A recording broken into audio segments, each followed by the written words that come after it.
Ration కార్డుల అంశం గురించి మాట్లాడండి.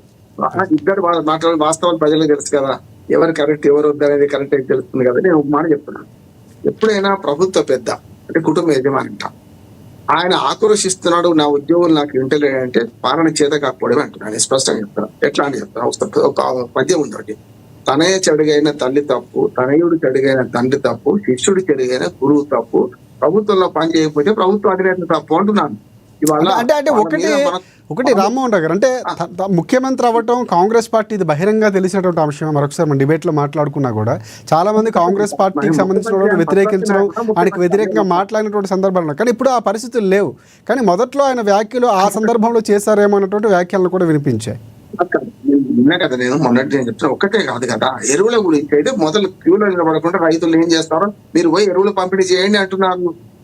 ఇప్పుడు గతంలో మద్యం పంపించిన సందర్భాలు ఉన్నాయి, కలెక్టర్లతో టీచర్లతో రకరకాలు. నేను కాదంటలేదు, ఇక్కడికి వచ్చే కదా కలెక్టర్లు పని చేయకపోతే ఎవరు తప్పు అంటున్నాను, ప్రభుత్వాన్ని తప్ప కాదా? ఇప్పుడు మీరు కూడా ప్రతిపక్ష నాయకుడిలాగా కలెక్టర్లు పనిచేస్తున్నారని మీరు ఆరోపిస్తే మరి ఎవరికి ఇప్పుడు కన్నతండ్రి ధైర్యమైనాక తొట్టగట్టే దిక్కేవడం అంటున్నాను నేను.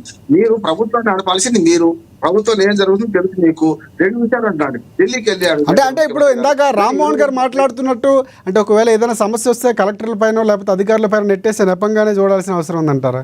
అంటే అదే చెప్తున్నారు, ప్రజాప్రతినిధులు ఏం చేస్తున్నారు. ఇప్పుడు అధికారుల బాధ్యత ఉంది. కమిషనర్ పొద్దున్న 7 గంటలకి మనకు ఊళ్ళల్లో తిరగాలి, మనకు పట్టణాలు తిరగాలి. తిరుగుతుందా వాళ్ళు పని చేయకపోతే ఎవరు తప్పు అంటున్నాడు. కలెక్టర్లు కూడా తిరగాలి, మంచిదే. కానీ వాళ్ళు పోతే వాళ్ళ మీద దాడి కలిగితే సెక్షన్ 3 అరెస్ట్ చేసి పెట్టవచ్చు. అదే పైకి నాయకుల మీద పెట్టి ఏం చేస్తారు, ప్రజల ఓట్లు పోతే భయానికి వీళ్ళు పోతలేరు అంటున్నాను. నేనేమన్నా ఎమ్మెల్యేల బాధ్యత, ప్రతిదానికి ఎమ్మెల్యేలు ముందుకు వస్తారే. ప్రతి ఆఖరి కక్కస్ పథకం ఏది మన లాటరీ ఇనాగ్రేషన్ చేస్తే కూడా మీనమని ముందుకు వస్తుంది. మరి దీనికి ఎందుకు ముందుకు పోతలేదు? ఒక ఎమ్మెల్యే గారు పోయి క్యూలో నిలబడమనండి, క్యూలో కాకుండా నేను నిలబడి డీలర్ దగ్గర మొత్తం స్టాక్స్ పంచేయమనండి. 10 గంటల దాకా కేంద్ర దుకాణం అంది, మీ దగ్గర ఉన్న మొత్తం స్టాక్ పంచేసిన మన స్టాక్ వచ్చేదాకా మేము మళ్ళీ మీరు అనవసరంగా లైన్ లో పడకని చెప్పండి, టోకెన్లు ఇవ్వండి. నిజంగా చెప్తున్నాను, 10 ఏళ్లలో ఈ సమస్య లేకుండా చెప్తున్నా. సమర్థిస్తున్నాం కాదు, 7 ఏళ్ల నుంచి అయితే మొదటి సంవత్సరం అయింది. తెలంగాణ వచ్చిన మొదటి సంవత్సరం అయింది కాదట్లేదు. 2వ సంవత్సరం నుంచి మన డిమాండ్ సప్లైని బట్టి తెలుసుకున్నాం కదా. ఇంకో మాట చెప్తే అదనం కదా రాజశేఖర్, రామగుండం యూరియా కర్మాగారం అయినాక, ఎరువుల కర్మాగారం అయినాక మనకి ఇక్కడ కోట మనకే ఇస్తారన్నారు కదా. మరి కేంద్ర ప్రభుత్వం మీద ఎందుకు ఎక్కువ తన అధికారులను తిడుతున్నాడు ముఖ్యమంత్రి గారు. మరి కేంద్రంలో బీజేపీ ఉంది కదా, దాన్ని మీద ఎందుకు తిడతలేడు అంటున్నాను నేను. ఇవాళ మీరు ఎరువులు ఎందుకు సప్లై చేస్తారని కేంద్ర ప్రభుత్వం నిలదీయానా వద్దా? నువ్వు కేంద్ర ప్రభుత్వం నిలదీస్తావా, నీ అధికారులు తిట్టుకుంటావా?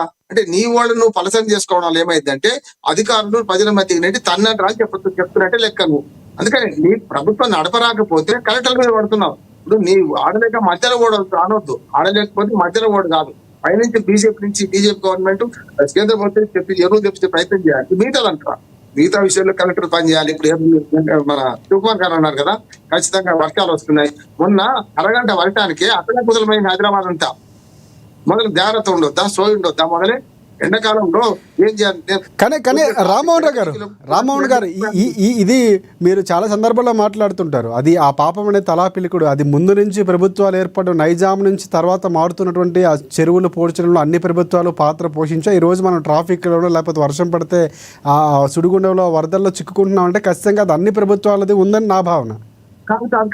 కాదు నేనేమంటున్నాను, ఎండాకాలంలో ఏం చేస్తుంది వీళ్ళు అంటున్నాను. ప్రభుత్వానికి ముందస్తు ప్రణాళిక ఉన్నాయి. ఎండాకాలంలో ఈ మన మ్యాన్ హోల్స్ సరిగ్గా ఉన్నాయా లేవా, మట్టిది కింద చూసుకోవద్దా? జిహెచ్ఎంసీ ఏం చేస్తుంది, ఆ పార్టీ మారింది. అదే ఆ విజయలక్ష్మి గారే టీఆర్ఎస్ పార్టీలో ఉంటే వాళ్ళు ఎన్ని విమర్శలు చేసేవాళ్ళు చెప్పండి. వాళ్ళ పార్టీ మనకి నాకు సక్సెస్ఫుల్ అయిపోయిందా? వాళ్ళంతా మొత్తం మంచిగా అయిపోయిందా? మొత్తం దోపిడీ, జిహెచ్ఎంసీలో అంతా దోపిడీ ఉన్నది. ఈ పేరు మీద ఆల్రెడీ పైసలు ఖర్చు పెట్టిండు, రూపాయి లేదు. ఏది వరద నివారణకు ముందస్తు వర్షాలు వస్తే ఏదైతే మనం నష్ట నివారణ చేయాలి అవన్నీ చేసినవన్నీ రికార్డు రాసుకుని చేయలేదు పనులు. అందుకని 2 గంటలు 8 కిలోమీటర్ల వెళ్ళడానికి 2 గంటలు నాకు ట్రైన్ మిస్ అయింది. 1 నిమిషంలో నేను బెంగళూరు రావడానికి ఎక్కగలిగిన. ఇప్పటికి కూడా చెప్తున్నా, రేవంత్ రెడ్డి గారు ఏం చేయాలంటే వీళ్ళ మీద అరవకండి, మీరు చేయాల్సిన పని చేయండి. అరిచేపు మొరగదు, మొరగేసుకోక అరవడక. మీరు ఖచ్చితంగా కరవదు అంటున్నాను. మొరగేపు ఎట్లా కలుస్తుంది?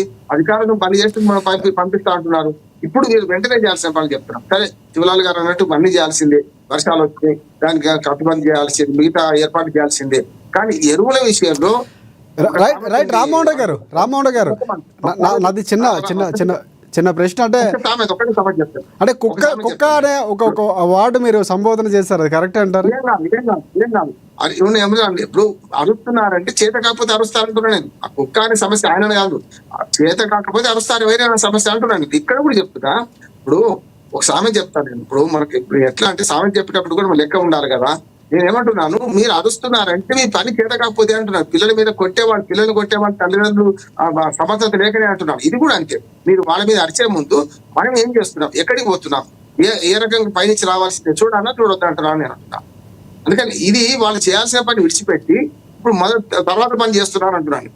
స్పష్టంగా ఇవాళ రేవంత్ రెడ్డి గారు ఆ కలెక్టర్ మీద అరవడం కాదు, వీళ్ళతో చేయాలి అధికారులు. రేషన్ కార్డుల అంశం ప్రజలకు ఉపయోగపడే రేషన్ కార్డు ఇవాళ కాకపోతే రేపు వస్తాయి.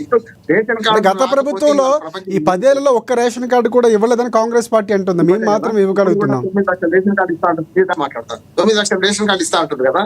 పేదరికం తగ్గిందేమో నీతి ఆయోగ్ చెప్తుంది, పైన పేదరికం తగ్గింది నిన్నటి దాకా. మరి 25 కోట్ల మంది పేదరికం నుంచి బయటపడితే మరి 9 లక్షల రేషన్ కార్డు ఎందుకు అవసరం పడుతున్నాయి? ఈ రెండోది ఉంది కదా. అందుకని వ్యవసాయంలో ఒక సామెత ఉంది రాజశేఖర్ గారు, ముందన్న ఉండాలి మందన్న ఉండాలి. మంద అంటే ఆ మంది తాగే మంది కాదు. ముందన్న అంటే అదనలో ఒక నెల కాలం పోయింది. ఇప్పటికే నెల కాలం పోవడం వల్ల ఏమైంది, ఇప్పుడే చిన్న మొలకలు ఉన్నాయి. ఇప్పుడు మందన్న అంటే ఎరువులు ఉండాలి. ఇప్పుడు ఎరువులు ఉంటే పంట దక్కుతుంది. ముందు లేదు, ఎట్లా 1 మంత్ లేట్ అయింది. మందన్న అంటే ఈ ఎరువులన్నీ వస్తే బాగుంటుందని నేను అంటున్నాను. దానికి ఏం సమస్య లేదు. ముఖ్యమంత్రి గారు ప్రతిపక్ష నాయకుడిగా మాట్లాడుతున్నారు. ప్రతిపక్ష నాయకత్వం కలెక్టర్లు తిరుగుతుంటారు. కాదు, కలెక్టర్ సమర్థవంతంగా పని చేయకపోతే నీదే బాధ్యత, నువ్వు చేయించు. వాళ్ళు ఎట్లా చేస్తావో మాకు సంబంధం లేదు. ఎక్కడ ఉన్న ఎరువులు బయటకు తీపించండి, పంచండి. రైతులకి ఏమైనా ఇష్టం? ఆ రైతులకు షోక్. రోడ్డు మీద వచ్చి పాస్బుక్లు పెట్టుకోవడానికి, రోడ్డు మీద వచ్చి చెప్పులు పెట్టుకోవడం, గంట తరబడి కూర్చొని రైతులకు షోక్ ఉంటారు ఏమన్నా? వాళ్ళు వ్యవసాయం వాళ్ళు చేసుకుంటారు. రైతులు రోడ్డు మీదకి వస్తున్నారంటే అసమర్థత మీద లేకపోతే ప్రతిపక్షాల్లో చెప్పండి. 10 ఏళ్ళగా ఏం జరిగిందంటే ఇంకా 10 ఏళ్ల గురించి ఇంకా అడగలతో మాట్లాడుతుంటే ఎట్లా అని నేను అంటున్నాను. చేయాల్సిన పని మీరు చేయండి, ఎరువులు తెప్పియండి, అందరికి పంచండి. రైట్. శివలాల్ గారు ఏం చెప్తారు క్లియర్ కట్గా? అంటే ముఖ్యమంత్రి